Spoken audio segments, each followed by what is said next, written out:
Calling the meeting to order. Our recording and or broadcast of this meeting is being made at the direction of the board. In progress. I'm sorry, I did not, sorry. It's all good. I didn't leave computer.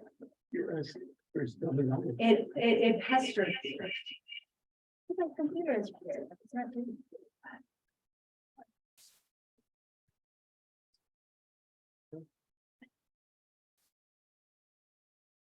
All right. Oh.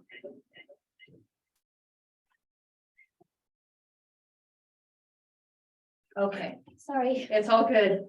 A recording and or broadcast of this meeting is being made at the direction of the board, which may capture images and sounds of those attending the meeting. Roll call, Steve, Here. Brian, Here. Vladimir, Present. Charlie. Sorry, I was like just looking at you. Here. I am here. Let's stand up for the pledge of allegiance. Pledge allegiance to the flag of the United States of America and to the republic for which it stands, one nation, under God, indivisible, with liberty and justice for all.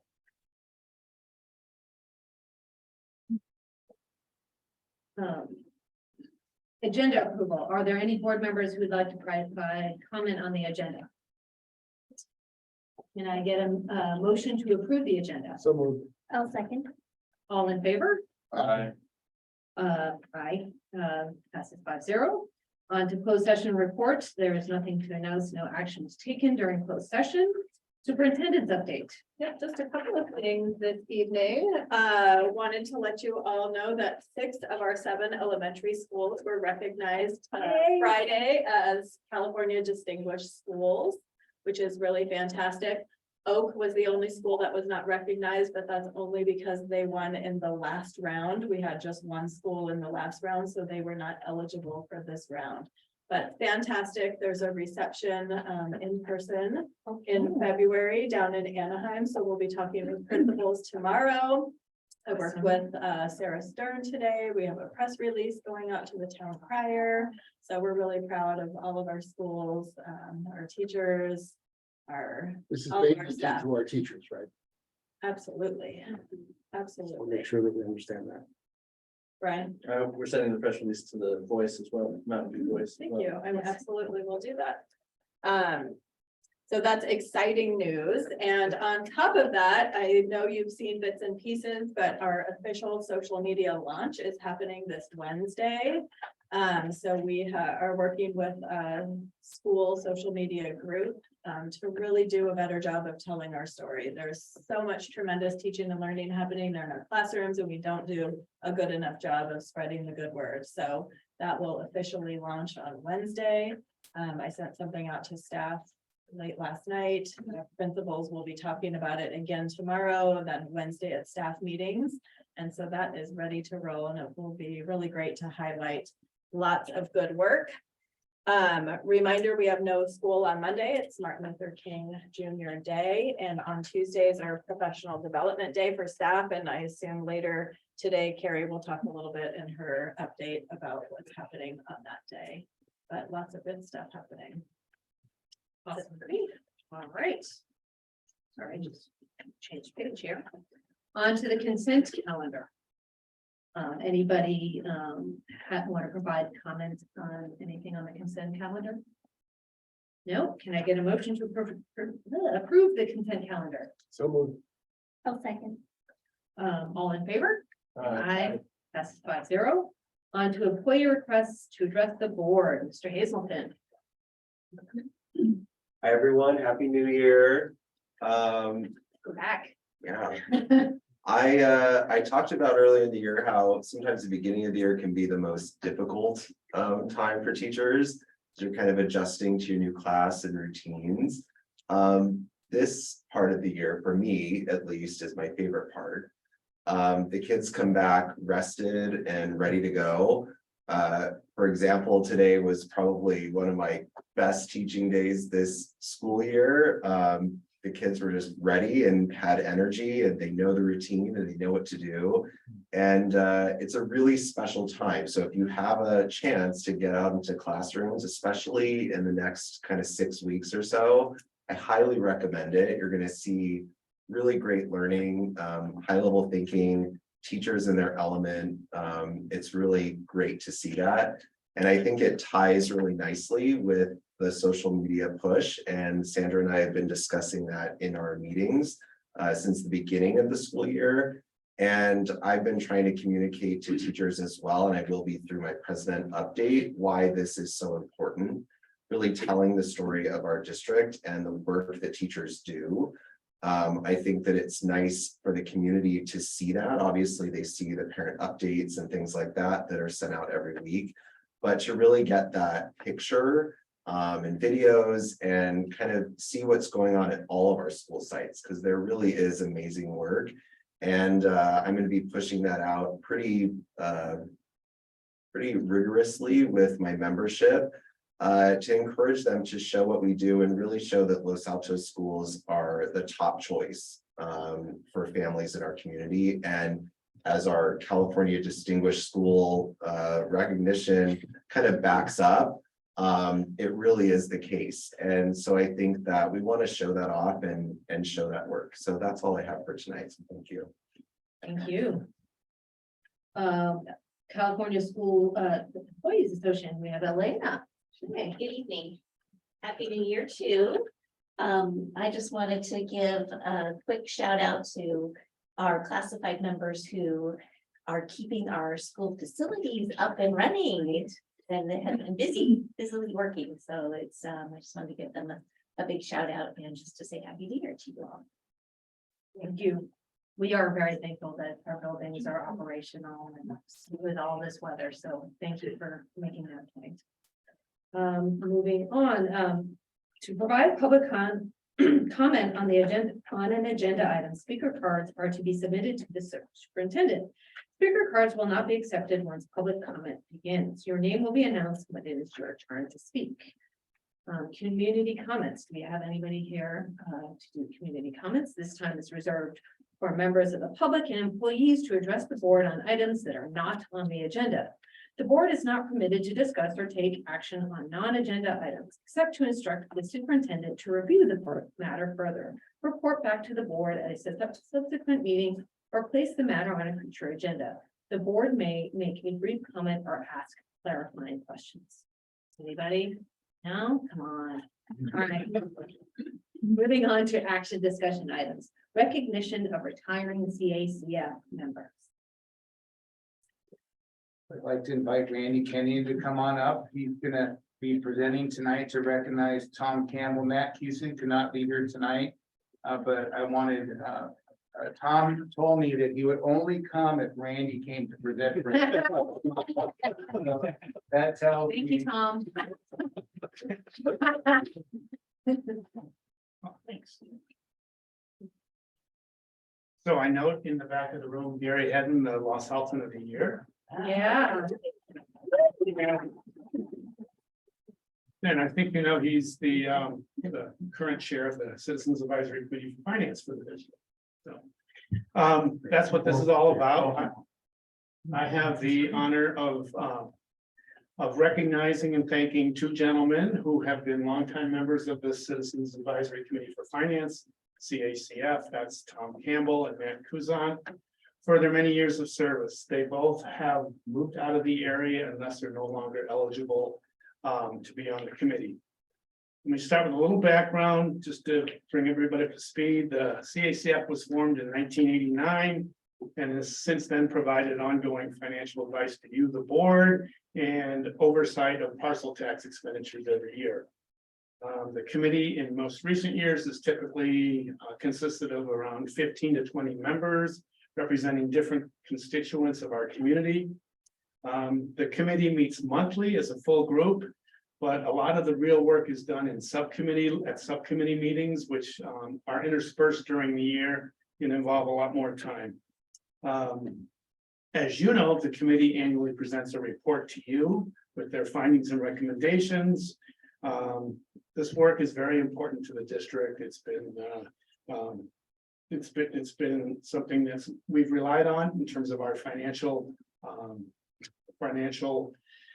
successes and our financial outlooks. And both Tom and Matt have been very committed to their task on the committee. Both have served for 20 years on this committee.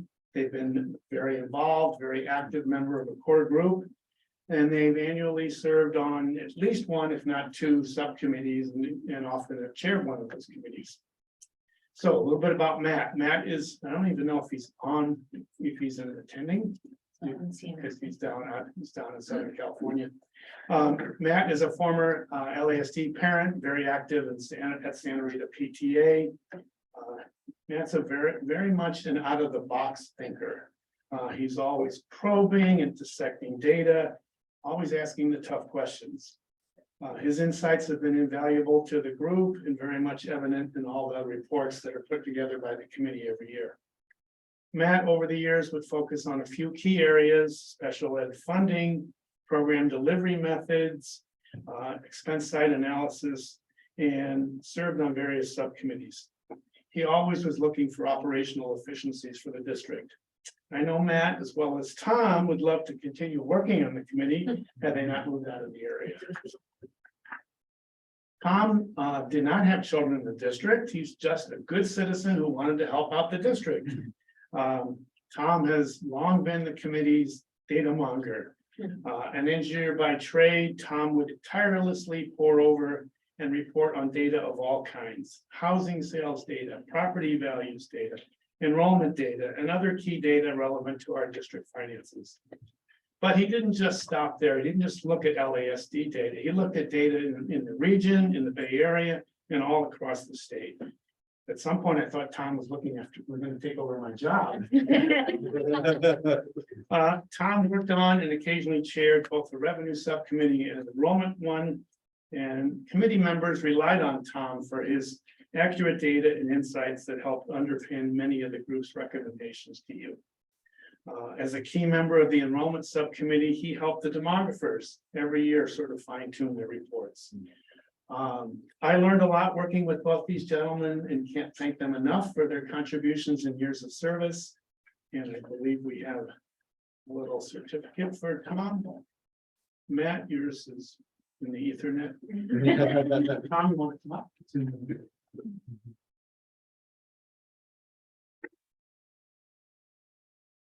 Says Los Altos School District Certificate of Appreciation is hereby granted to Tom Campbell for outstanding performance and lasting contribution to the Citizens Advisory Committee for Finance, granted January 9, 2023.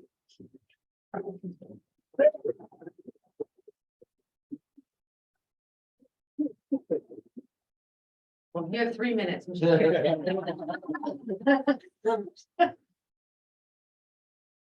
I have several collections. One of them is a motto where, and on a couple of pieces I have, the motto is speak little, speak well. I don't think that's as good as the 3 B's of public speaking, which I learned about 30 years ago from Jack Lucas. He was a city councilman from Montessori. The 3 B's of public speaking are be clear, be brief, be seated. So since Randy hyped lots of data stuff, one of the things you have to keep track of, particularly when you as volunteers actually have to make policy decisions for the district, whereas us guys who have been flying air cover for Randy Kenyon for some time basically just do background information, and then it gets kicked up to you and you guys actually have to decide. But you have to keep track of things that are going on outside the district. And one of those things is big enough that you really can't do anything about it, but you should know about it. Over the holidays, there was a map that appeared on the front page of the Wall Street Journal that was color coded by how populations changed in the various states over the 1 year period from July 2021 to July 2022. And in the legend underneath the figure, there was some data, and California was one of the leaders in terms of the number of immigrants into the state, at about 125,000, if I remember the number. And it's also one of the leaders in terms of the net number of births with respect to deaths in the state, about 106,000. You had to turn the page over, the actual articles on page 2 of the paper. And in reading that article, one of the little factoids that comes out is, oh, by the way, California is one of the leading states in that period that actually lost population, 218,000. You do the arithmetic and it means in a 1 year period, about 450,000 people left the state, and that's something on the order of 100,000 families, plus or minus, depending on who's actually going. And to close, I will say that in my morning walks, there were a couple of people I met earlier in the year, late last year, that were walking dogs. One of them had a 3-legged short hair, German short hair that ran. And that's how I saw the dog. They were going to Idaho, and another lady with a dog was going to be near grandchildren in Idaho, gone.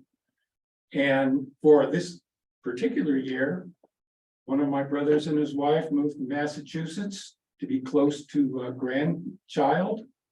My sister would go if she had a chance, but unfortunately, her husband doesn't want to leave San Diego. And one of the people that I have played music with is going to Massachusetts to be close to daughter with, I suppose, prospective grandson. So this trend is going on. It's something you need to keep in mind. I have one more thing to say, and that is when we did this exercise at our last CACF meeting on, I believe it was December the 7th. I went through my little thing first, and then Matt Kusan came on Zoom, and the first thing he said out of his mouth was something that immediately I wish I had said. And I think that needs to be repeated here. And that is one of the things that makes volunteering here very worthwhile is the quality of people that you work with. And in this district, it's not just the folks who are on CACF.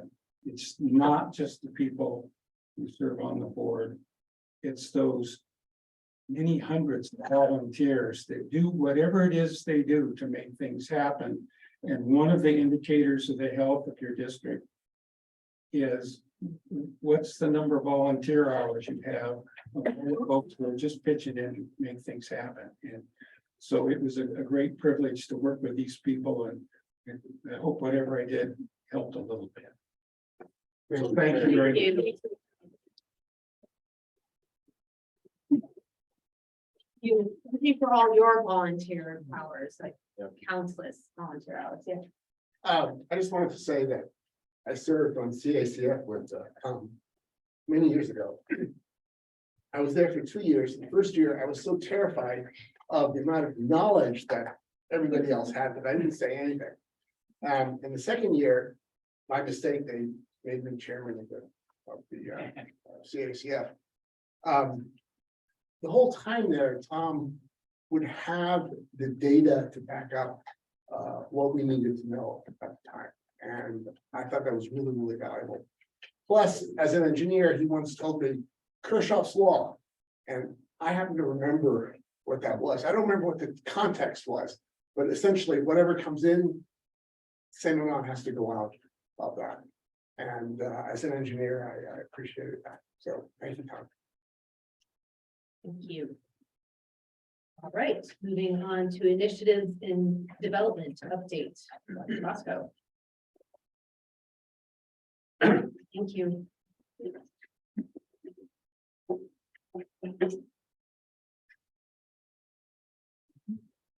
Well, good evening. I'm excited and proud to bring a brief update this evening for you about some of our initiatives and development from the curriculum instruction office.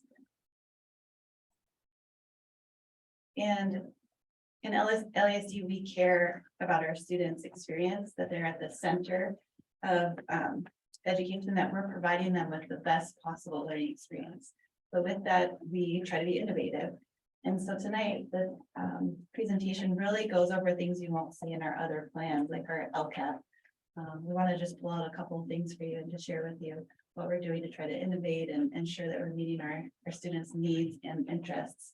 So this document came to life last year, again, as a supplement to other required plans, just to talk a little bit about what type of work we're doing around initiatives. It has 3 columns: developing, solidifying, and practicing. In the developing column, it's brand new types of things that we're working on that are new for us. And the solidifying, we've been doing it for a while. We've been at it for a while. And practicing, we feel pretty good about it. So the highlighted ones are just ones that we're going to briefly share with you tonight. And so there's 5 subjects, and I'll start with early education partnerships.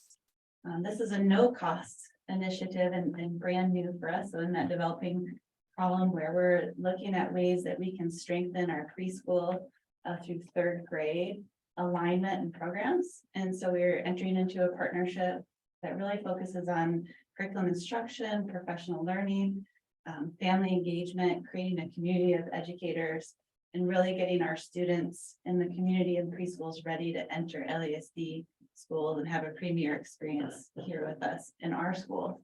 And so Greg Drummond is serving as the liaison to connect with this group called the Center for District Innovation and Leadership in Early Education, or DIAL-EE for short. And we're looking at ways how we can seek partnerships with community preschools and really bring students to us here in LASD. Another area that we're excited to feature and highlight is around our STEM Plus program. And so we've seen some evolution with that program. Over a decade ago, we were partnering with the LAEF to have STEM teachers at each of our schools. And the program's evolved now from having an itinerant STEM teacher in each of the schools to incorporating STEM into all of our students' classroom experiences. You heard a little bit about that in some of our school highlights recently. We also are continuing to offer events and activities at the school sites. We have maker spaces or STEM labs open at each of our schools. And then we have a computer science and robotics program that we're really, really proud of. So again, as we're thinking about innovation and what types of experience we want to offer our students, what types of interests do they have? We're looking at a comprehensive CS and robotics program that is beginning this year in TK. And so when we think about LASD and STEM, what are our program goals? So these aren't the outcomes for students, but rather the goals for our program. We want to continue to support integration with the 6 C's, our portrait of learner. Those are outcomes for our students. Do our students have developed critical thinking skills? Are they able to be creative, collaborative, good communicators? And so you working through the STEM program, we support that work, as well as being good citizens and developing character. So our intent at the district level is to continue to provide coordination and support for these events and these activities. Increase the accessibility and use of our makerspace and STEM lab. We know we have some variability between the sites and what we're able to offer. And then hopefully in the next year, expand that computer science and robotics program, because it's been so popular with students and they're just getting a little dip right now. We'd like to give them a little bit more going into the future. And again, I just want to thank the LAEF as well for their support of our program. They really are helping us to make it happen and be partners with us. And so these are just some images that you might see from a computer science robotics program here in the LASD. You can see it starts in TK with even non-tech related coding activities and sequencing, all the way up to using some of the bots and doing project-based learning. And here's a look at our program offering as it looks currently. Our TK through 3rd grade students receive 5 lessons at TK, 10 K3. Up in grades 4 and 5, they received 23 lessons, which is an increase this year. And then grade 6, they have 6-year-long computer science robotics, and then 7 and 8, of course, it's elective based. Another area of innovation and really a pilot that we're trying is around virtual reality at the junior high in the math classes at both schools. And so if you've ever seen the goggles for the virtual reality, they're using that for math. And so one of the things I tried out was really kind of crazy. It was about pandemic. Yeah. And so you put on the virtual goggles and you're going through a scene about virus transmission and doing that algebra and math around likelihood of transmission. And so it's making the math come to life in a real world applicable way. But again, this is a pilot, so we want to take a look at, what is the impact to student learning? What is the potential for scaling? Of course, what's the cost benefit of trying out these different initiatives and programs? And that was just featured recently in our local paper. So we feel proud about trying out, again, these new technologies and initiatives. And then with that, we're looking at our junior high electives program, and are our electives meeting the needs and interests of our students? Are there other types of electives that we can offer? So we've piloted a drone unit this year in one of our existing electives, and then this spring we've rolled out an esports elective pilot. So our next steps with this will be we're surveying teachers about their interest in teaching maybe a new or different or modified elective, as well as students and families about their interests. And then really the student signups will indicate what electives we might offer in the future. So I think, I'm really proud in the curriculum instruction office to say one of our core values really is around innovation and ensuring that our kids have the most up-to-date and best possible learning experience. So happy to take any questions. I know it was just a brief update. But so often we talk about academic intervention and some of our required plans. We wanted to give you a little look at some of the extra work that's happening, and I thank our teachers and staff for being willing to go on this journey with us. Awesome. If anyone would like to provide public comment on this item, please submit speaker card. No? All right, do we have any clarifying questions? Right? Is there any board comment? Right. Can you say a little bit more? The one thing that's not entirely clear to me is what the makerspace vision is over the next certain number of years. Because I mean, I understand how we've been transitioning from dedicated per site STEM teacher to coaching and the rest of it. But it's not entirely clear to me how that comports with. So it's if a parent came up to me and complained, for example, about their kid really wants to use makerspace, but it's not open this day or that day. I personally right now wouldn't really know what to tell them about who's responsible for that kind of thing on a particular campus. Sure. So our goal is that all of the schools have a dedicated makerspace that has open accessibility, so teachers can take students in there to create and design, but that it also has open access times, whether it's during lunch or before school or after school, so students again can have that access. We know there's some variability in how those spaces are currently staffed and the hours of accessibility. And so that's why we've put it for one of our program goals going into next year, is evaluating that and seeing, we have tech specialists that are supporting it at some of our schools. We have volunteers at other schools, and then variability about lunchtime opening, just like with our libraries. Tech specialists, like what's a tech specialist's regular job description? Is that somebody who's student facing, or is that more infrastructure? I just don't know the role. Their job description is both. And they've been both over my time in this district. When I first got here, they were much more student facing. Now they're probably more tech facing. I think we're trying to see if there's somewhere in the middle of what that might look like. One of the things I'm trying to understand is we went through this process like over the last 10 years where there used to be computer labs. Correct. And there was a person in the computer lab and classes would go to the computer lab. What I'm trying to figure out is, are we on the same path with makerspaces? Like, will it be the case in 5 years that like half of the teachers who are really into this stuff have a 3D printer in their classroom, so that they don't have to go back and forth, or is there a different vision, or are we still trying to figure that out? Yeah, I would say we're still trying to figure that out. We were probably one of the earliest people to dedicate our old computer labs into STEM labs or maker spaces. I think they all started as STEM labs and then morphed to maker spaces. And I think that's a lot of the question is, what is the value now and ongoing as the program evolves? Right? I do think there is value having, there's so much stuff that comes with it. The ability to prototype and build and create in those spaces. So I think I see them lasting long-term. We've had this conversation a lot, like, I don't know where they land. Some of our schools have 2 spaces because we've had available, they have a STEM lab and a maker space. So I think it's a big question mark of where will they land? And I think where it lands next year might not be where it lands 8 years from now, because it needs to change. Thank you. Any other board comment? Yeah, Yes, just two. First one, can board members have a VR? yeah. It's super bad. Yeah. I'd love to see that. But the second question is also about the VR math.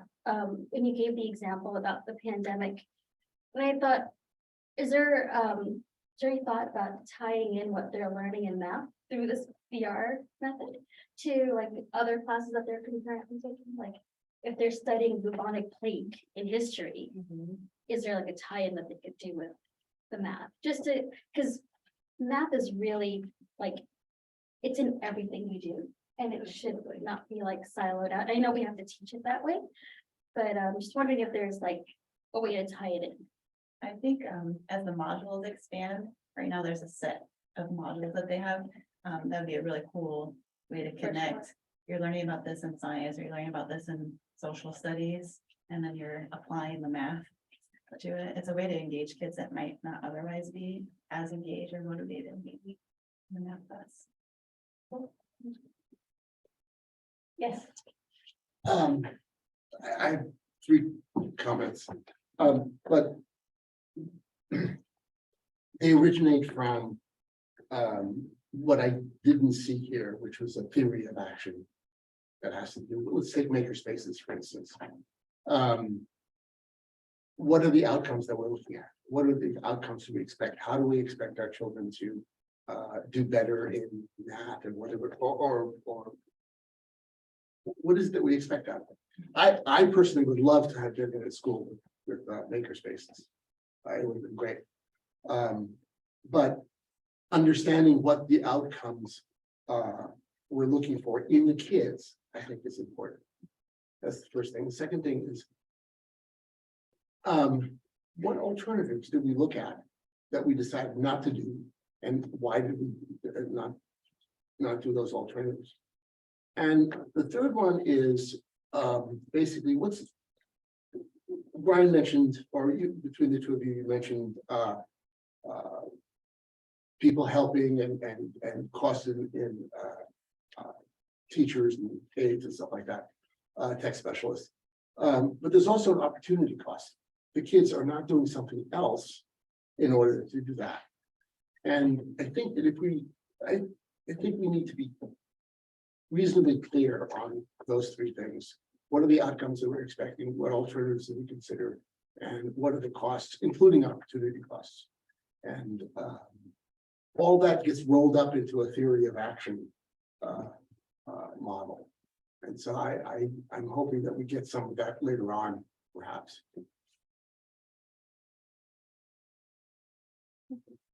Any other comments? I have nothing to add. Thank you so much. Thank you. Moving right along to staff housing updates.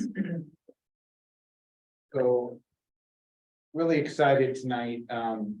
We talked a lot about partnerships and how critical it is. And for example, the Santa Clara County Assessor's Office gives us this annual report.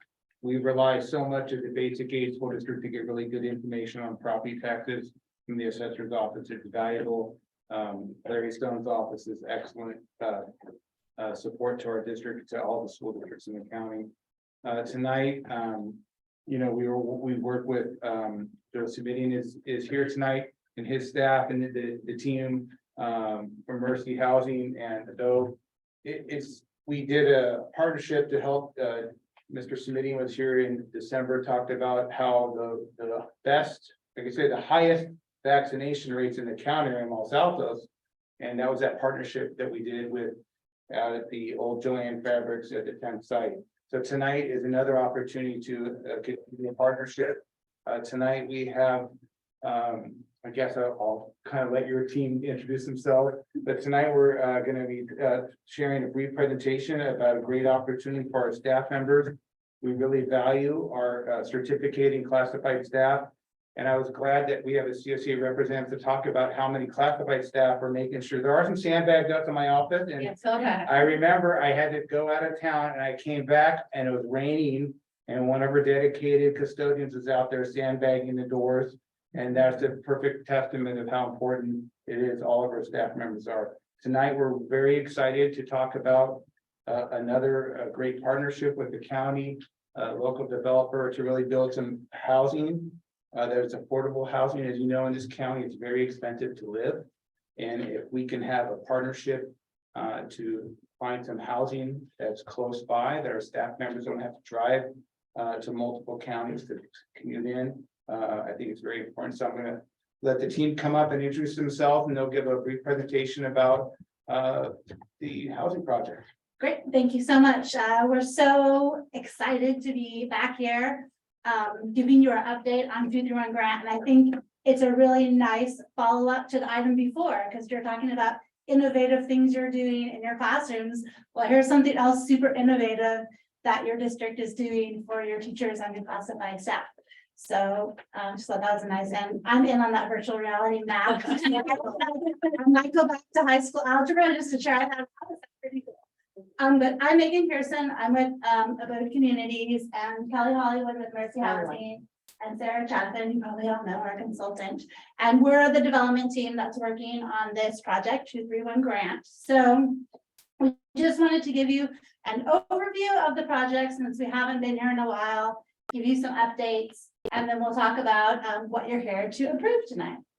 So just to refresh your memory, the project is located in the city of Palo Alto, between Park and Birch on Grant Avenue.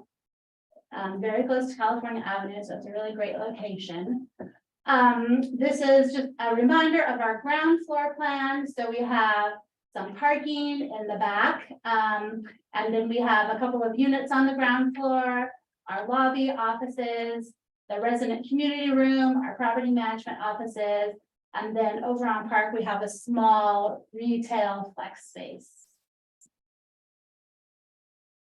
Just some updated images. So the top left is the view from Grant Avenue. And then the top right is Grant Avenue and Park. So that's where that flex space is on that corner there. And then the bottom left is Grant Avenue and Birch. That's where the residential units are. And then the one on the bottom right is the exterior lobby entry. So the entry, we really tried to kind of create some space, some park-like setting. People can sit out there and read a book while they're waiting for their friends to come over. The total project is 110 units, made up of studios, 1 bedrooms and 2 bedrooms. The units we have allocated to your district are 12 units, made up of 3 studios, 7 1-bedroom and 2 2-bedroom units. Serving a range of incomes, targeting households in that missing middle. So you're probably familiar with it, but the missing middle are those households that make too much to qualify for affordable housing, but really not enough to just rent an apartment on, the market.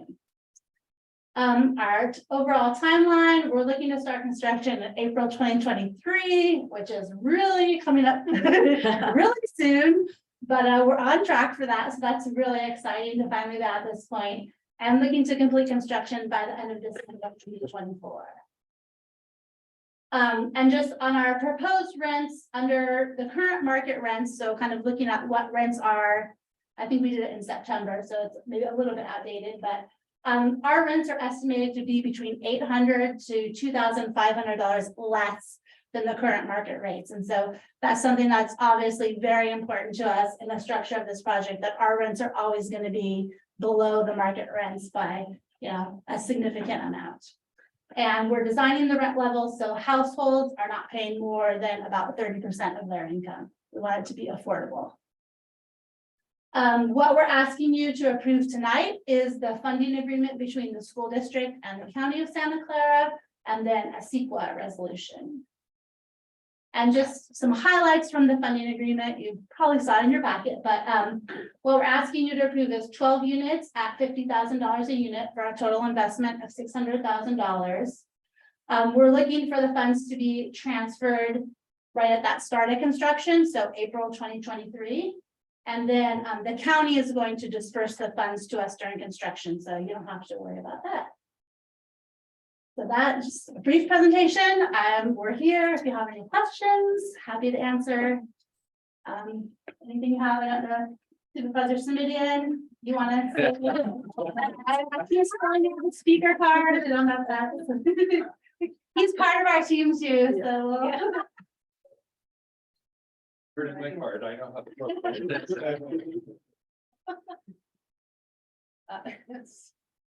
You can come up and speak without the card. Supervisors, thank you. I think we'll give you more than 3 minutes. I'm not sure. I've been a trustee and I know what happens when you give people more. And I remember now, you told me I don't have to. Hi, I'm Joe Simidian, Palo Alto resident, county supervisor. First, I want to say thank you to your board and to your staff for being such wonderful collaborative partners in getting us to this point. We're trying something a little bit creative, a little bit new, at least in our area, and that means people have to sort of give a little sometimes, and everybody, as I say, has been sort of wonderfully collaborative about this exercise, and we have learned a lot through the process. You just heard a presentation about a housing project, but you are not a city council, you are not a housing authority, you are not a board of supervisors, you are school trustees. So I want to just articulate a little bit more robustly why I thought this was a good idea for kids and schools. You know that if classified staff and the teachers can't live here, and they essentially view this community as a gated community that they enter during the day, serve during the day, and then are obliged to leave at the end of the day, they can never really be fully aware of the community culture because they're on their way home someplace. And I say that as the son of a high school teacher at the top Palo Alto High School, who took me, and now I will age myself, to the be-ins and happenings in the summer of love, and who then knew what the community culture was and what families were dealing with when we bumped into them on the streets of my hometown, which was his hometown, which was the place that he taught and I went to school. It is an intangible, but that doesn't mean it is not real and important in terms of making sure that our schools are served by people who are part of the community and who are part of the community culture. Now, let me be more tangible. Here's the thing I know. We depend on our classified staff to actually make the place work. And if they are 2 hours away, they're not here to help sandbag anybody's office. And when the water rushes in, or we wonder who's got the keys, or who is it that actually knows how to make things work, we shouldn't be surprised at the next time of crisis that they're not here to help make sure that our kids and our families and our schools are still able to take care of business. And I don't know what every teacher who takes advantage of the program will be doing with that extra hour, hour and a half, 2 hours a day. But I know that they can't be here for our kids if they're driving from Modesto or Gilroy or wherever it is they're coming from. They can't be at a sporting event. They can't be at a concert. They can't be available before school or after school to help that kid who needs just 5 minutes more to get over the hump, or who needs 5 minutes more to be encouraged to reach their full potential.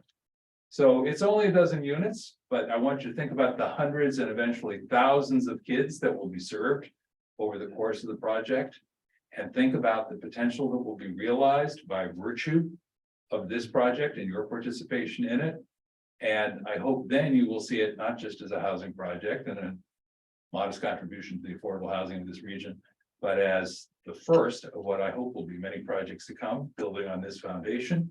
And that is very directly linked to your mission at the Los Altos School District. Thank you for letting me pontificate a little. I'm passionate about the subject. If you have any questions for the team or for me, I know we're happy to answer. Thank you again. Thank you. I'm in support of the project. Anybody want to provide public comment on this item? Anyone else? No. All right, any board members have clarifying questions? All right, any board comment? One Yeah. question, just a detailed question. I know there's, I think, 6 different agencies who are buying into this project in terms of units. So I'm just curious, what happens if one of them, there's a budget shortfall in the face and decides they can't afford some or all of the units that they're being allocated? Might you be back in front of us with extra units, or what would happen in that case? Yeah, I mean, I think the idea is that if they're one of the participating school districts for some reason can't, take all the units that are allocated to them, we would first offer them to the other participating school districts. Any other? Yes. I have a question. You said that you were trying to restrict the amount of rent to 30% of income. Gross income, net income, adjusted net income, family income, what's? So yeah, it's household income, so that's everyone so it's not just the, school district employee, it's their whole household, so if they're married or if they have a partner, if, anybody on the household that has income, it's, takes into account all their incomes, And it's gross income? gross, right? gross. Anybody else? Shelley? Nope. Steve? I have no other comment other than, I'm really excited about this. I did have a similar question as to whether somebody drops out. We need the units. We do want to support our Great, teachers being. we'll part definitely keep that in of mind. our I wish we had more to give you, Yeah.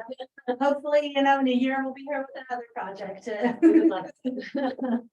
All right. So, Yes. so tonight, there's a couple parts of this. There's the resolution, and in the resolution is the funding agreement.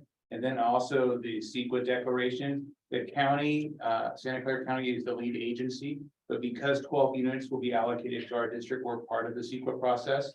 There is a mitigation monitoring reporting program that will be done as part of the project. And there will be some noise obviously during construction.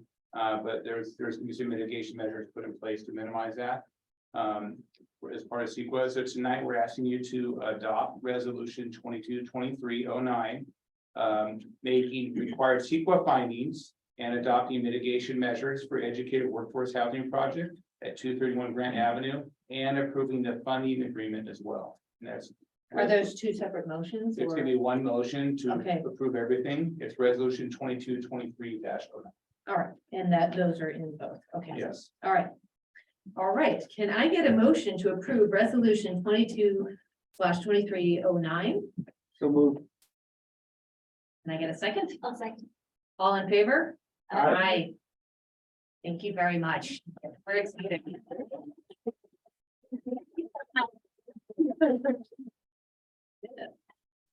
All right, on to 22-23, negotiating interest for Los Altos School District with the California School Employees Association, chapter 103.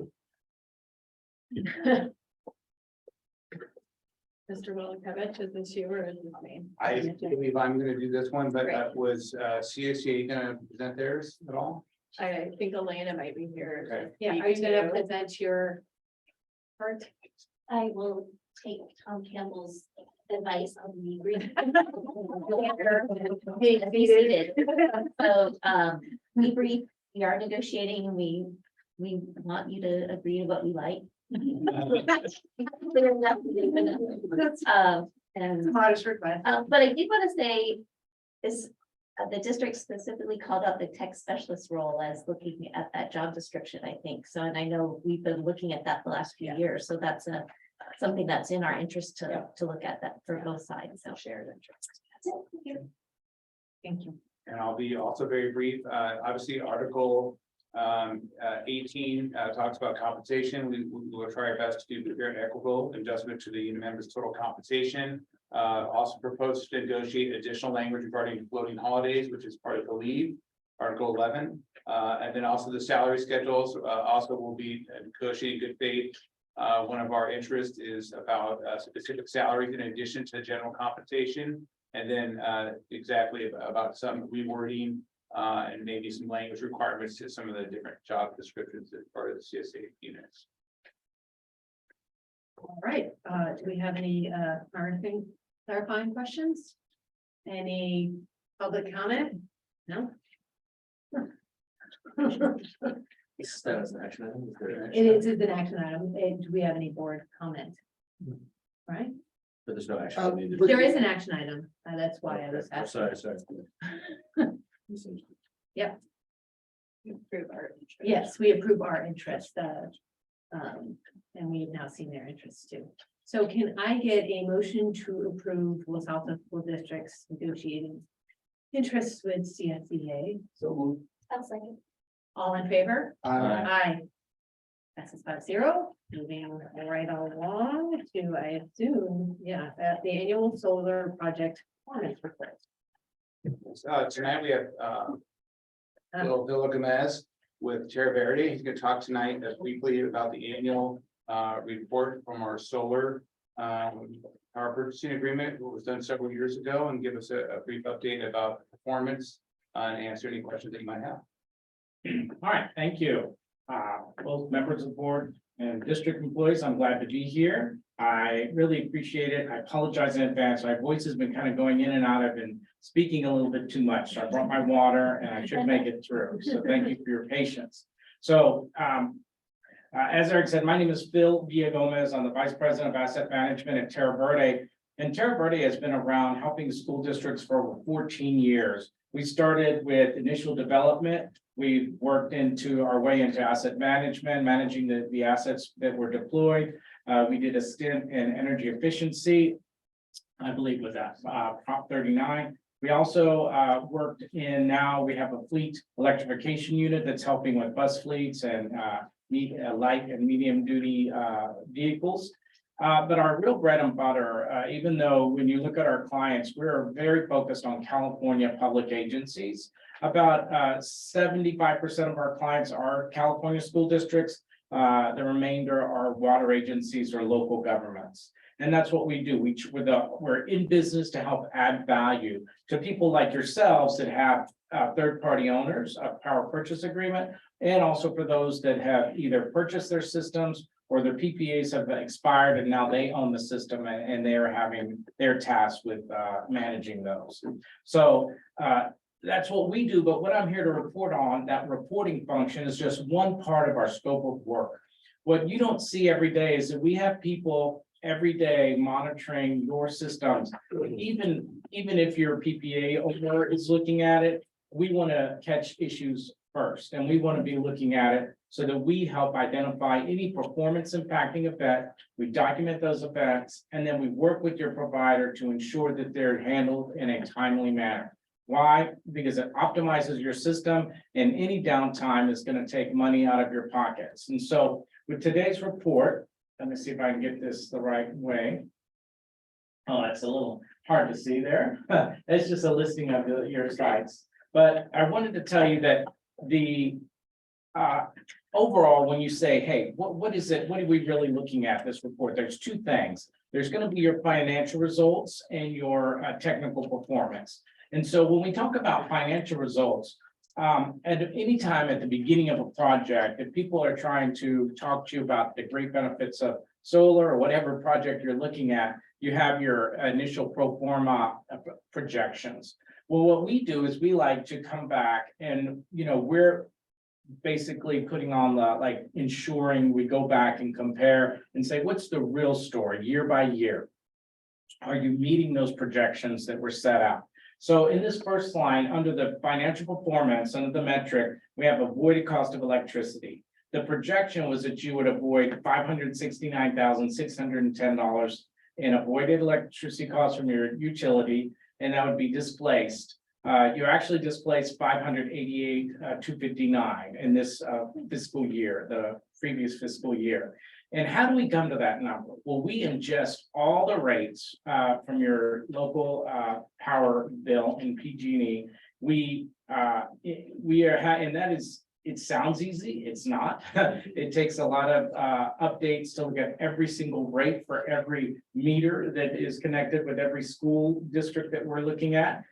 We look at 15-minute interval data and we say, what would they have paid had they not had solar? And we can tell you to the penny what those PG&E invoices would look like. We can mirror them and show you month by month, but then we tally it up and we say what it is, what compare it to your PPA rate and say how much you're saving here. So over the last fiscal year, once you back out your costs, obviously to your provider who's paid for who owns the installations, you netted savings of over $200,000.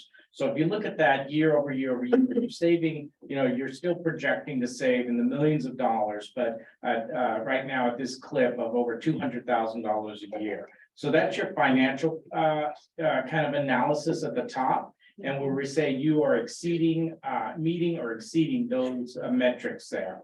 On the technical performance, how well your system produces kilowatt hours is very important. We projected that you would produce about 2.3 million and you've produced 2.1. Now, that is not that bad. And I like to say that in schools, a 95 is pretty good, right? That's still an A. And I am very pleased with this performance, but we can always do better. And what we want to do is stay, hold the course and make sure that we're catching any type of event before it becomes a problem. Because you do not want to get in a situation like that. So under the district utility usage, that is an issue that I'm aware of. We have brought this up in the past. We know that your usage seems to be higher than the baseline. There are a couple of things we could do here. I've requested some information on some of the usage that's happening at some of the sites. We could look at 15-minute interval data and go back and try and analyze why is the usage above the baseline. We could go back and say, hey, what was was there some major change that occurred before the solar project to where we're at now? Quite frankly, though, the real knowledge of what your schools are doing, or, I know that obviously we've talked a lot about, what were the HVAC requirements of COVID, but if we look at a pre-COVID baseline, we're still exceeding those rates. So we have to find out, do we adjust those baselines? Do we see things changing? And I'll show you a little bit of the analysis. Really quickly, I wanted to show you two graphs here. The first one is really easy to read. It'll show you your typical year expectations, the weather adjusted, and then the actual production. And this is a very, very typical solar curve here, where you can see your kilowatt hour productions in the summer months are exceeding 250,000 kilowatt hours a day, but in the and then in the winter time, it'll curve down. Like, so right now, we're going to be in that lower period, and then it scoops back up into the spring and summertime. So very typical graph that you always want to see that type of curve. But the really exciting part is that when you average those 4 quarters, you're exceeding 95% of production relative to expectations. The bottom part is the usage I was telling you about, where that is continuing to be of concern. And you can see the details, and we break it down in our report by site. So that is also something that you can look into through the data we provided. We document all the maintenance summaries that we do, so you'll see that in the packet. If you have questions, we track that until the resolve. Another unique function or delivery that we provide is helping you verify your PPA bills, so that your provider bills, if you ever say, I'm wondering why I'm paying, this provider so much money. Well, you can go back to this book and compare it and say, hey, this is in line with what I expected to be paying them. So this data, I'll jump in, it does show each school individually. As you move on to some of these other graphs, you'll see each school individually as well. See here, so that you can look at what those production, who's performing well and what are their usage by school. And I think that's pretty cool. But the one thing that I'll close with is when you go to the back, this is what I was telling you about the bills, so you can go back and say, what was on these SAIDs, what were the simulated bills, had we not had solar, what are we paying actually, and you'll see a true up month as well, and then what is the net savings for that month. The really detailed information that we're tracking on your behalf, just a lot of the work where not only the reporting, we deliver 3 quarterly reports a year, and then in the fourth quarter, we combine it for what we call this annual report, which is a operational and financial report. So we're doing 4 detailed reports for a year, we're doing daily monitoring, and we're also keeping an eye on those PPA bills for you. And really, we're an asset so that we have, if I can't answer questions, we have energy engineers, we have software folks on our team. We have a whole team of experienced energy professionals that can answer questions that you have. And now I'm very proud to say we also have a new specialist in both EVSE, electric vehicle supply equipment, on staff that's going to help us look into your usage for these EVs, because I know that's an issue. And so I saw some outside when I was coming in, and I've got like one of those in my garage too. So I am looking forward to helping you delve into that further. But overall, the state of your systems is strong, and you should be proud of the savings that you're getting and the benefits that you're providing to the environment. So I appreciate being able to support the district. Look forward to helping with other questions or issues that you have. And on behalf of Terra Verde, we're proud to be part of your team. Thank you. Is there any public comment on this item? Any clarifying questions from the board? No? No, sorry. Any board comment, Brian? Sorry, all over the place today. We'll start with Brian. I was just wondering whether Sandra or Eric could comment on sort of other action items on our side coming out of this report, particularly, I mean, I imagine that, you know, even post-COVID, we still have a lot of doors and windows open. We're still probably running the HVAC system more than we were pre-COVID, which explains some of the variants, but there still seems to be some questions to be followed up on, you know, just sort of Block versus Egan versus Covington in terms of overages, and just asking whether there's a plan to. I think it's try to delve into also that. probably connecting the units, because we know that we have some older HVAC units at some of our sites, which are probably costing us more. And the directive for teachers and staff has been to have your doors and windows open. And I know EV was a big question, so I'm glad to hear that you're going to do a little study there. I think that will be very helpful. Also, some of our, it's not exactly what Sandra said, some of the HVAC systems are older and not as efficient. And then also some of the building envelopes themselves are not very efficient. If you over at Egan, you have a lot of older rooms, that some of the classroom wings that have old window panes. They're very thin and not insulated, so you do lose a lot of energy just from the building envelope. So that'll be part of something that we talk about, bigger picture items of what are some ways to help do some more savings. It's obviously modernization of these classrooms. Any other board comments, Vladimir? Oh, sorry. I have one other question, Yeah. but just, we originally did this project. One of the possible future actions was to buy out the PPA. And I can't remember, I think maybe there were specific times that we could exercise that option as opposed to a perpetual option. I don't know if you know the details there. Yeah, we kind of talked a little bit about that at one of our meetings we had, and we're gonna be looking into what are the I guess you could say the cost benefits of paying off early. Right. And we'll be coming back to that. Well, I mean, from the report, it looks like the benefit would be another $300,000 in change of shifted costs. I mean, obviously, you're paying the money sort of one way or the other, but shifting a capital cost to a general fund cost has been something we've always been interested in. Yeah, your PPA agreements have windows of opportunity, and they do stipulate, they're pretty strict about that of when they have those windows.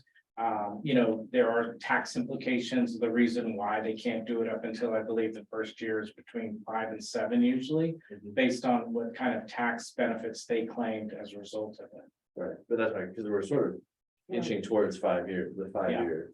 And I will say that as you're, if you become the owner of your systems, it opens up other doors, like you would then become. Owner of the environmental attributes, you have a little more leeway in flexibility and benefits, so. There are other reasons to do it, not only just for this initial kind of cash, but there's other opportunities as well. I look forward to a future presentation. Thank you. All right, Vladimir. Yeah, on page 5 and 6, there are two corrective maintenance issues there. One was ongoing for 171 days, and the other one was ongoing for 120 days. Whereas all the other ones are like 10, 11, 9, Yeah. 20, like that. Do you know what happened there? Yeah. So the inverter replacement, that's a big deal, and that's one of the benefits of also having a third party own the system, because inverters make a huge component. So it does usually take them a while to procure, to install, to basically afford that big of a replacement. Inverters, depending, I don't know the exact cost of this one that they replaced, because they didn't share that with us. But that's reason for that major project is inverter is a large ticket item. It's kind of like changing the engine in your vehicle. So usually they go through a lot of analysis before they'll, kind of make a final call like, hey, that's what we're gonna do. But we do try and push them to do this activity as soon as possible. A lot of times I've seen it take a little longer, but yeah, we're trying to work on providers to say when they identify these issues, they're the owners, they're responsible, they should turn this around pretty quickly. So you'll see that while we follow up on issues, we kind of stay on them. We like to be the pain in their ear so that they get tired of hearing from us so that they'll do something. And unfortunately, sometimes they need a little motivating, but I will say that this particular provider, there are some ones out there that are more challenging and that we've seen that we've had to be more forceful with to get results. And so we're continuing to work on these. Case management is very important to us. But unfortunately, like everything in this solar world, a lot of times they were telling us supply chain issues due to COVID, but I don't know to what extent, how long they'll be able to use that. Yeah. Well, if they're coming from China, it could actually be an issue. Yeah, it could, and I really do believe that was part of the issue, but I don't want to let people just say, yeah, that's gonna be forever. But that is, we faced that with inverters, we faced it with, a variety of electrical equipment where people were really even in, I don't know if you know about battery energy storage, but the wait list to get a commercial scale battery system is now about 1.5 years. Yeah, so the demand is there right now. So, but we will continue to work on making sure some of these, issues are addressed, and whenever they're exceeding this amount long of time, we we have different scales of where they go into plus 50 days, plus 100, what's going on here. So we'll continue to do that. Thank you. One other question. Are there any changes to the amounts that we've done? Changes to how much PG&E is going to buy our power from? Yeah. Because I believe that the benefits to residential homes have been. Sure. So absolutely. So what you're referring to is the changes to the net energy metering policy, which was approved by the California Air Resources Board last month. This will impact new systems. You will be under a legacy policy for the next 15 years, which I believe should take you to about the end of your term here. So right now, you will be under those. They're going to freeze or lock into your the rates that you're getting credited for your excess power. Unfortunately, for brand new districts that are just now thinking about solar, they won't be in as good a position as you are because they will not get that same freezing in or locking in of those rates. Okay. It's unfortunate, but I do think that in the future, we're gonna have to change and evolve to say, do we do more, microgrids so you don't have to rely on energy exports? Do you, invest in batteries so you don't have to export, you store that more? Of course, getting those batteries is another issue, but we help. In a year and a half. Yeah, we do develop those as well. You know, we work with districts to install those and a lot of them are. So yeah, we're gonna have to change with the time. So don't think that, you know, once your 15-year free lock-in is done, that it's gonna be terrible. Cause I think by that time, there's gonna be options and, you know, more unique, advanced, innovative designs. If any of us are here 15 years. That's a little morbid, yes.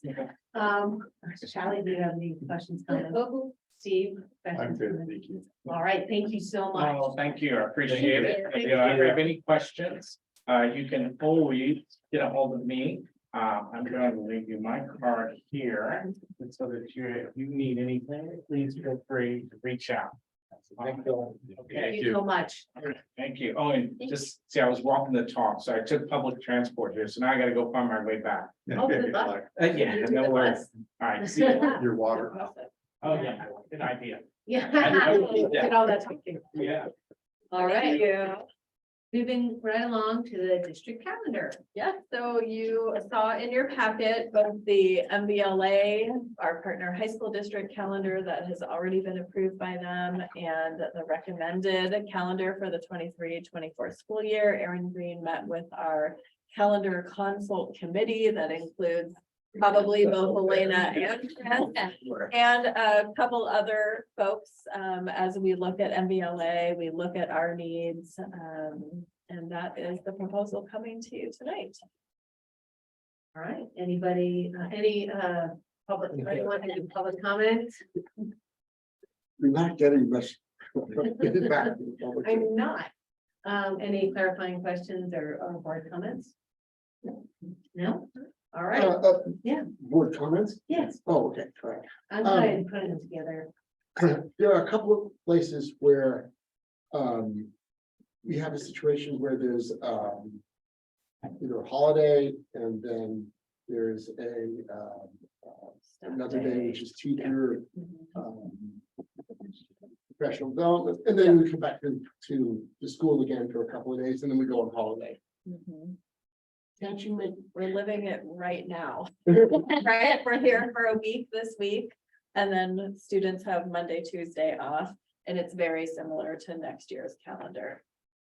So my question is, does it make sense to sort of collapse all of those into one stretch as opposed to having it broken up like that? Because I can imagine some parents having difficulty finding somebody to babysit their kids or something like that. And if they know that, I don't know, but breaking it up into you're up, you're down, you're up, you're down, it seems. Yeah, I know, it's, we're in, I think, a weird calendar cycle. Typically, the Martin Luther holiday feels a week later, depending on the day of the week and when it falls. That is happening this year, and next year's calendar almost mirrors exactly this year's calendar. I think the challenge would be, so we obviously can't change the holiday, but we could consider, and I don't know if the group considered it, moving the professional development day or the staff development day in January. The challenge with that is the planning and coordination that happens to make that day a reality. So the high school has 2 days. They have kind of a staff work day when they return, and then a professional development day. I think it would be a big challenge for our team to come back after a 2-week hiatus on a day that was a staff development day. That's like chairs set up, presentations ready, the food is ready, the tech is ready, the attendance, everything is ready before going on break. And I think that's a challenge. I don't have any particular Yep. comment. I would urge you, all of you on the team, whatever it happens to be, to take into account from the parents' point of view, Absolutely. what makes it easiest for them to accommodate. That's all. I could just say one thing from the kids' point of view. Yeah. I think it's kind of nice for them to have breaks kind of sprinkled throughout the semester. Like, I think it's really hard to go like for many weeks at a time Yeah. without a break. So I totally get what you're saying. I'm just trying to give you the counterpoint. It's nice for the kids to have a little bit of a break sprinkled throughout. Well, and that's what the high school does basically, right? Like the Yeah. reason the high school starts a week earlier than we do and ends at the same time is because they have recess days between the things. I think, I mean, I think it is a little unfortunate, I think, that the high school has decided to do a professional development day on the Tuesday after break. Yeah.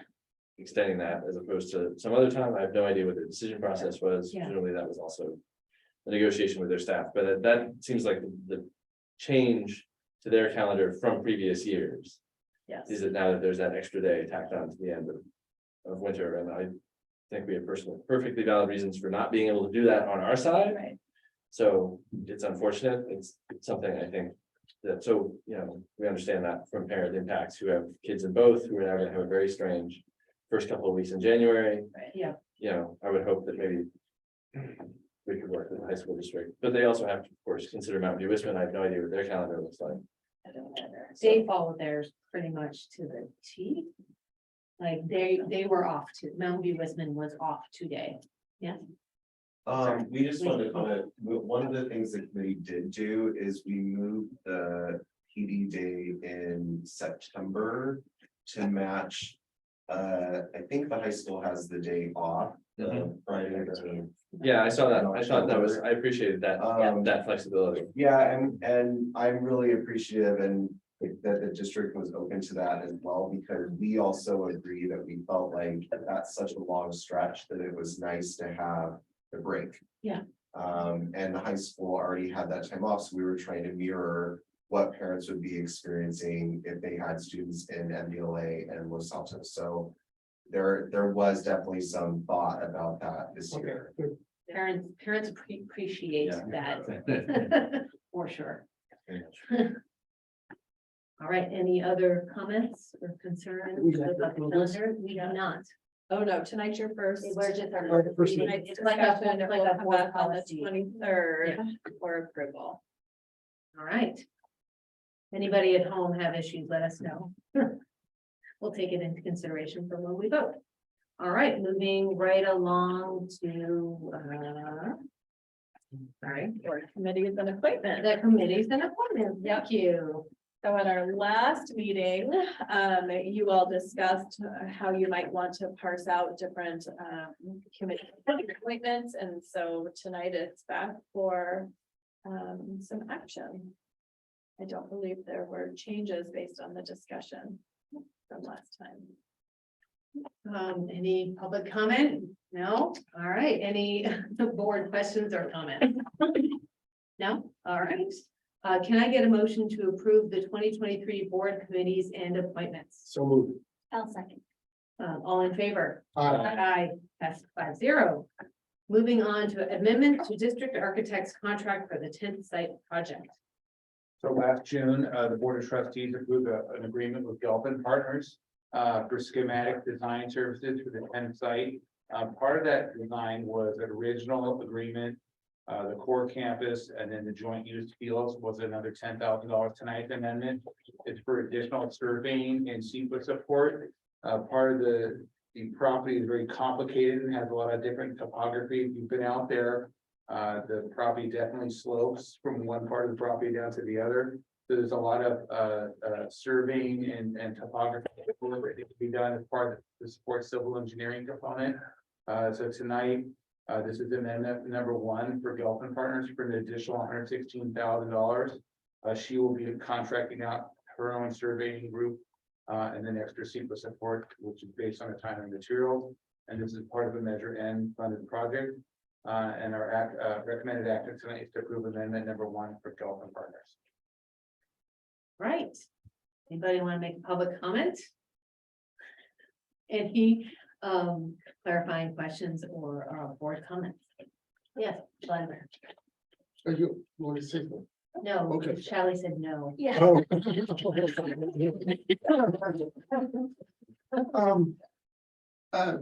One of the things that bothers me about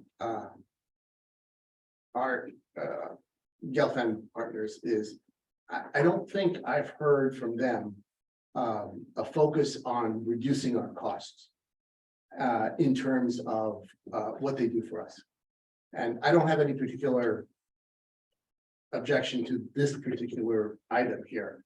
I just would like to hear more from them about when they're doing the design. We're trying to reduce the cost to you for whatever design they come up with, and I haven't heard that from her. And so I just would like, I'm making a, No, maybe it's a charge that we direct her to do Yeah. in the future about this project, because it is an expensive project. it's expensive project.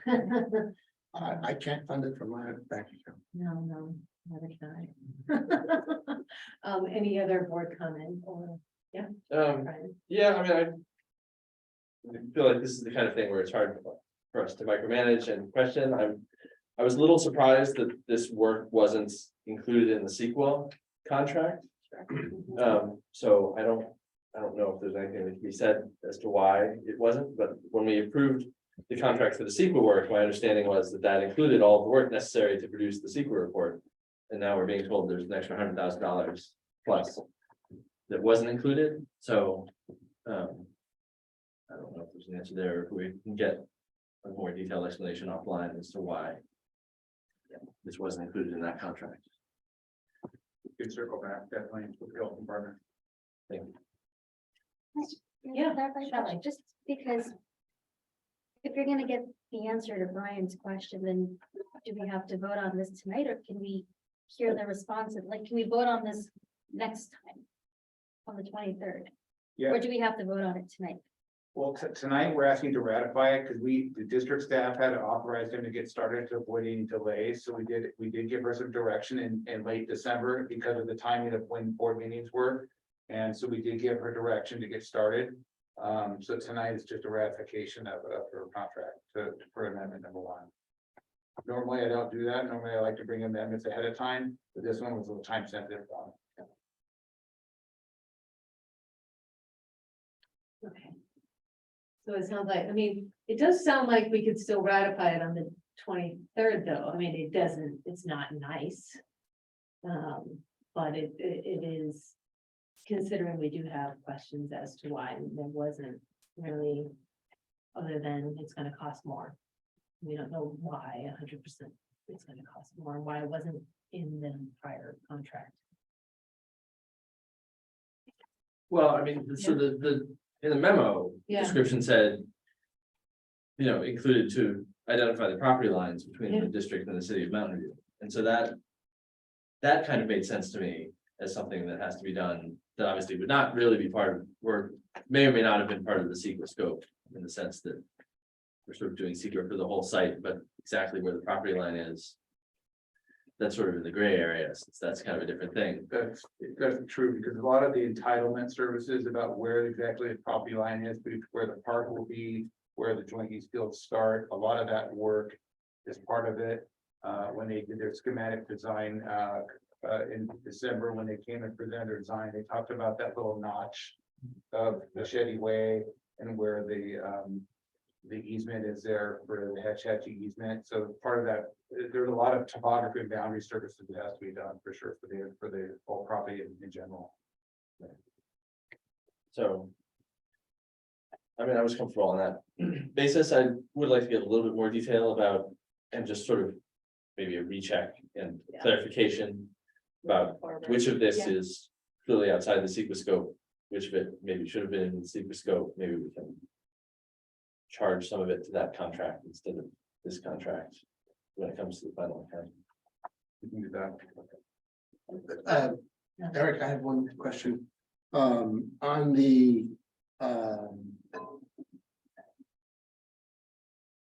on Exhibit A, the title of the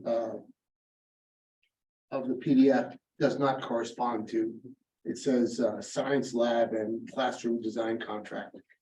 But anyway, on page 4 of Exhibit A, there's something that's hourly NTE. What is NTE? Because it's Not to exceed. $60,000 per hour. No, that's the total amount of not to exceed amount. It would not exceed on that time and materials, not to exceed that total amount. Okay, all right, that's all.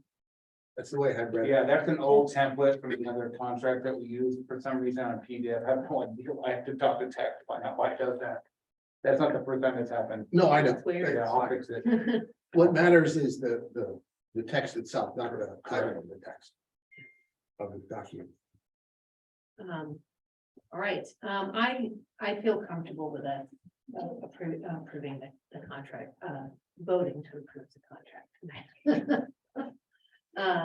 So can I get a motion to approve the amendment to district architect's contract for the 10 site project? Oh. I've forgotten what the right word is now, but could we have a writer to that says we would like some more explanation? We'll approve the contract, but we'd like, what's the right thing? I think we can approve the contract and also direct Yeah, staff. I think staff is. Okay. Direct Correct. specific Yeah, yeah, that's fine. requests. Yeah, so moved. Do I get a second? Yes. All in favor? Uh, Aye. So that passes 5-0 with the direction that we get more information about how we got here to the amendment. Why it wasn't part of the original scope. Thank you. Moving along to appointment to the Citizens Advisory Committee for Finance. We keep on losing people, so we get new people. So earlier tonight, you heard Randy Kenyon and the board recognized Tom Campbell and Matt Kusin. And Robin Abrams, who's on our part of the CACF, that's also in charge of membership and has been actively recruiting. Previously, the board actually appointed Stella Cam's husband, Brandon Cam, to be on the Citizens Bond Oversight Committee. And tonight, we're asking the board to consider appointing Stella Cam, who has an economics background, which is very dear to my heart, so that. And to appoint Stella Camp to the Citizens Advisory Committee for Finance. She attended the last meeting just kind of as an observer because she wasn't allowed to actually vote on anything. But it was great to have her. The committee's excited to have her be part of the committee. And then Robin Abrams has also mentioned that she's going to try to get somebody from the city of Mountain View or on the north side of El Camino to be part of CACF. So that'll be part of her recruitment coming up in the next couple weeks. Awesome. So tonight we're asking you to appoint Stella Cam to the Citizen Advisory Committee for Finance. Awesome. Do we have any public comment? No? All right. Do we have any board questions or comments? Yeah, I also noticed the economic background and I thought that was good. It was better than my poli-sci background, for Yeah. sure. She's great, you know, she's very involved, a Covington parent. Great to have another great parent and a kindergartner, so she'll be around for a while, so that's great. Yeah, and she's been an observer for the League of Women Voters for a couple of years now. She asks really, really good questions.